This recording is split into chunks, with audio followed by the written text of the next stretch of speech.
सुरेश और राधा की प्रेम कहानी एक छोटे से गांव में शुरू हुई थी। सुरेश एक साधारण परिवार से था, जिसके कंधों पर अपने बूढ़े माता पिता की जिम्मेदारी थी। उसने अपनी पढ़ाई बीच में ही छोड़ दी थी और परिवार का सहारा बनने के लिए ऑटो रिक्शा चलाना शुरू कर दिया था। दूसरी ओर राधा एक महत्वाकांक्षी लड़की थी, जिसके आंखों में बड़े सपने पलते थे। वो गांव की पहली लड़की थी जो शहर जाकर उच्च शिक्षा प्राप्त करना चाहती थी। सुरेश पहली बार राधा को गांव के मेले में मिला था। राधा की तेजस्विता और उसकी बातों में छिपी आकांक्षाओं ने सुरेश को पहली ही नजर में आकर्षित कर लिया था। राधा भी सुरेश की ईमानदारी और उसकी मेहनत करने की लगन से प्रभावित थी। धीरे धीरे उनकी दोस्ती प्यार में बदल गई। राधा जानती थी कि उसके सपने बड़े हैं और उन्हें पूरा करने के लिए उसे शहर जाना होगा।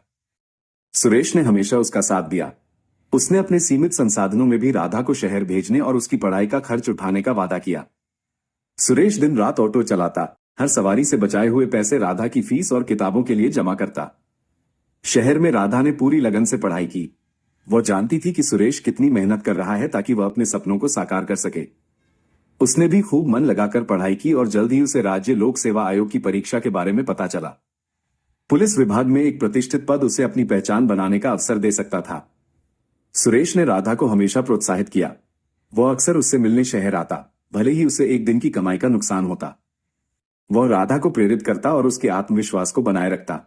राधा भी सुरेश के प्यार और समर्थन को देखकर और अधिक मेहनत करने के लिए प्रेरित होती। राधा ने अपनी मेहनत और लगन से पहले ही प्रयास में लोक सेवा आयोग की परीक्षा पास कर ली और उसे सहायक उप निरीक्षक ऐसी के पद पर नियुक्ति मिल गई। यह उनके जीवन का एक महत्वपूर्ण मोड़ था। गांव से शहर तक का राधा का सफर सफल हो गया था, लेकिन इस सफलता के साथ साथ कुछ बदलाव भी आने लगे थे। पुलिस स्टेशन में राधा का परिचय कई बड़े अधिकारियों से हुआ। उसे एक नई दुनिया देखने को मिली, जहां रुतबा, पावर और सामाजिक प्रतिष्ठा मायने रखती थी। धीरे धीरे राधा के विचारों और जीवन शैली में परिवर्तन आने लगा। उसे अब सुरेश का साधारण पहनावा, उसका गांव का लहजा और उसका ऑटो चलाना थोड़ा अजीब लगने लगा। जब सुरेश उससे मिलने पुलिस स्टेशन आता, तो राधा उसे अपने साथियों से दूर ही रखती। वह उसे यह कहकर टाल देती कि वह काम में व्यस्त है। सुरेश को यह बदलाव महसूस हो रहा था, लेकिन वह राधा पर विश्वास करता था और सोचता था कि शायद नौकरी का दबाव होगा। एक दिन राधा ने सुरेश को एक महंगे रेस्टोरेंट में बुलाया। सुरेश खुश था कि शायद राधा अब उसे पहले की तरह महत्व दे रही है। लेकिन उस रेस्टोरेंट में राधा ने सुरेश से कहा कि अब उनके रास्ते अलग हैं। उसने कहा कि वह अब एक अलग सामाजिक स्तर पर पहुंच गई है और सुरेश उसके साथ मेल नहीं खाता। उसने सुरेश को गंवार और पिछड़ा हुआ तक कह दिया। सुरेश के पैरों तले जमीन खिसक गई। जिस राधा के सपनों को पूरा करने के लिए उसने अपनी जिंदगी लगा दी, वही राधा आज उसे ठुकरा रही थी। उसने राधा को याद दिलाने की कोशिश की कि कैसे उन्होंने साथ में सपने देखे थे, कैसे उसने हर मुश्किल में उसका साथ दिया था, लेकिन राधा पर उसकी बातों का कोई असर नहीं हुआ। उसने स्पष्ट रूप से कहा कि वह अब सुरेश के साथ नहीं रह सकती और उसे तलाक चाहिए। सुरेश अंदर से पूरी तरह टूट गया। उसका प्यार, उसकी मेहनत, सब कुछ व्यर्थ हो गया था। लेकिन वह जानता था कि अगर राधा खुश है, तो उसे उसकी खुशी में ही अपनी खुशी ढूंढनी होगी। उसने भारी मन से तलाक के लिए सहमति दे दी। तलाक के बाद सुरेश पूरी तरह अकेला पड़ गया। उसके माता पिता बूढ़े हो चले थे और उन्हें उसकी देखभाल की जरूरत थी। गांव के लोग राधा के बदलते व्यवहार और सुरेश के साथ हुए अन्याय के बारे में बातें करते थे, जिससे सुरेश और भी असहज महसूस करता था। लेकिन सुरेश हार मानने वाला नहीं था। उसने अपने दुख को अपनी ताकत बनाया। उसने फैसला किया कि वह भी अपनी जिंदगी को बदलेगा और कुछ ऐसा हासिल करेगा जिससे राधा को अपनी गलती का एहसास हो। उसने फिर से पढ़ाई शुरू करने का निश्चय किया। दिन में ऑटो चलाने के बाद वह रात को लैंप की रोशनी में बैठकर किताबें पढ़ता। यह आसान नहीं था। आर्थिक तंगी, अकेलेपन और समाज के तानों के बीच पढ़ाई करना बहुत मुश्किल था। लेकिन सुरेश के अंदर एक आग जल रही थी। वो खुद को साबित करना चाहता था, न सिर्फ राधा को बल्कि पूरी दुनिया को।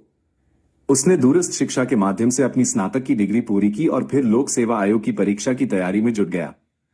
इस बार उसका लक्ष्य और भी बड़ा था, इप्स अधिकारी बनना।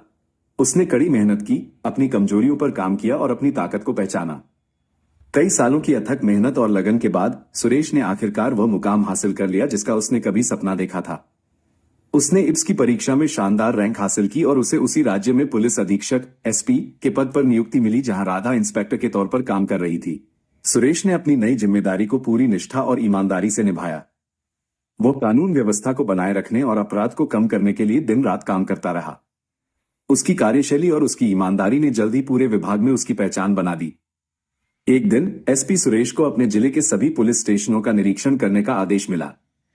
इस सूची में वही पुलिस स्टेशन भी शामिल था जहां इंस्पेक्टर राधा तैनात थी। सुरेश को यह जानकर थोड़ा अजीब लगा, लेकिन उसने अपने पेशेवर कर्तव्य को निभाने का फैसला किया। जब सुरेश अपनी टीम के साथ उस पुलिस स्टेशन में पहुंचा तो वहां का माहौल एकदम बदल गया। सभी अधिकारी और कर्मचारी नए एसपी को देखकर सतर्क हो गए। और फिर सुरेश की नजर राधा पर पड़ी। राधा अपनी कुर्सी पर बैठी कुछ फाइलों में व्यस्त थी।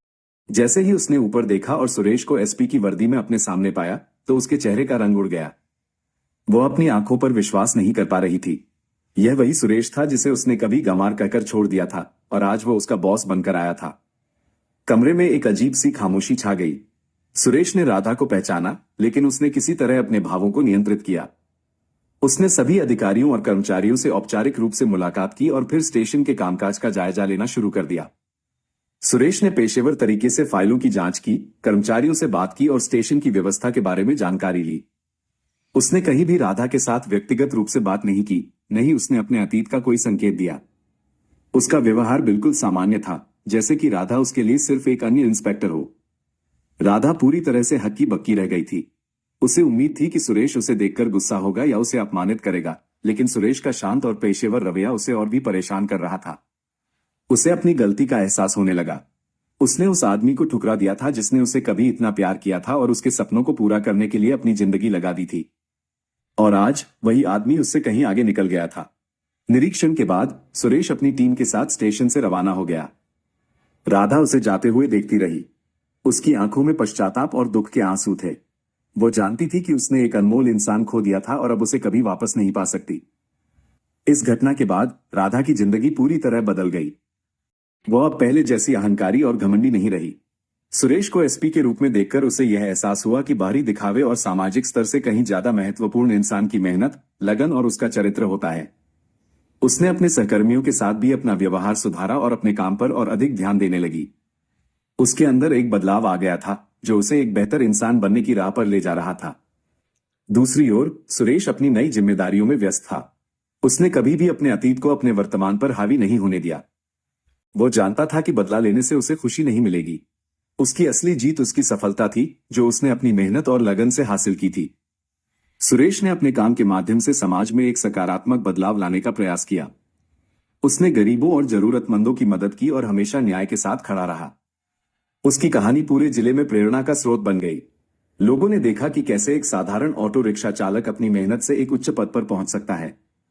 सुरेश ने कभी दोबारा राधा से संपर्क करने की कोशिश नहीं की। वो जानता था कि अब उनके रास्ते हमेशा के लिए अलग हो चुके हैं। लेकिन कहीं न कहीं उसके दिल में राधा के लिए एक नर्म कोना जरूर बचा रहा होगा, उस पहले प्यार की याद जो कभी उनके बीच था। इस कहानी से यही सीख मिलती है कि हमें कभी भी किसी को उसकी पृष्ठभूमि या वर्तमान स्थिति के आधार पर कम नहीं आंकना चाहिए। समय और मेहनत में वह शक्ति होती है जो किसी भी व्यक्ति के भाग्य को बदल सकती है। और सच्चा सम्मान दौलत या पद से नहीं, बल्कि इंसान के चरित्र और उसकी कर्मठता से मिलता है। राधा ने यह सबक बहुत देर से सीखा, लेकिन उम्मीद है कि उसकी कहानी दूसरों को यह गलती करने से बचाएगी। और सुरेश की कहानी यह सिखाती है कि जीवन में कितनी भी मुश्किलें आए, अगर हमारे अंदर दृढ़ संकल्प और मेहनत करने की लगन हो तो हम किसी भी लक्ष्य को प्राप्त कर सकते हैं। अगर आपको यह कहानी पसंद आए तो कृपया इसे लाइक करें, ज्यादा से ज्यादा लोगों के साथ शेयर करें और ऐसी ही प्रेरणादायक कहानियों के लिए हमारे चैनल को सब्सक्राइब करना न भूलें। आपकी प्रतिक्रिया हमें और भी बेहतर कहानियां लाने के लिए प्रेरित करती रहेगी। धन्यवाद।